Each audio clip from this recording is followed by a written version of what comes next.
அது உண்மையிலேயே அது முதலமைச்சர் ஐயா பார்த்து செய்யணும். ஏன்னா இப்போ ஒரு இதில் பட்சமாக ஒரே ஆள் 5 பேர் 6 பேர் லெட்டர் பேடு போடுறாங்க. ஏன்னா அப்படி கொடுக்கக்கூடாது. எல்லா கலைஞருக்குமே ஆள் கொண்டோம்னா கொடுக்கணும்.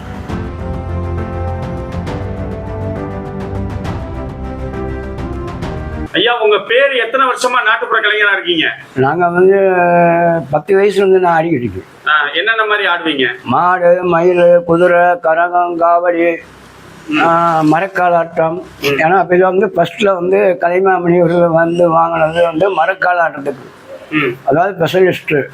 அதாவது எப்படின்னு கேட்டேன்னா 87 எம்ஜிஆருக்கு 5வது மாதம் நம்ம மதுரை காந்தி மிஷத்தில் நான் அரங்கேற்றம் பண்ணதுனால அந்த தகுதி திறமையை வச்சு அதை திறமையை பாராட்டி எனக்கு கலைமாமணி விருது கொடுத்தாங்க. எந்தெந்த ஊருக்குலாம் போயிருக்கீங்க நிகழ்ச்சி பண்ண? இப்போ 10,000 பேர் இருக்காங்க என் பையில உருவாக்கியிருக்கீங்க. ஏன்னா எல்லா மாவட்டத்துலையும் 10,000 பேர் இருக்காங்க. இப்ப தமிழக முதல்வர் நாட்டுப்புற கலைஞர்களுடைய வாழ்வாதாரம் பாதுகாக்கப்படும் இருக்காரு. அது அது அது உண்மையிலேயே அது முதலமைச்சர் ஐயா பார்த்து செய்யணும். ஏன்னா எல்லாருமே சாப்பிடணும், எல்லாருமே நல்லா இருக்கும். அனைத்து கலைஞருக்குமே வாய்ப்பு கொடுத்தா ரொம்ப சிறப்பாக இருக்கும்.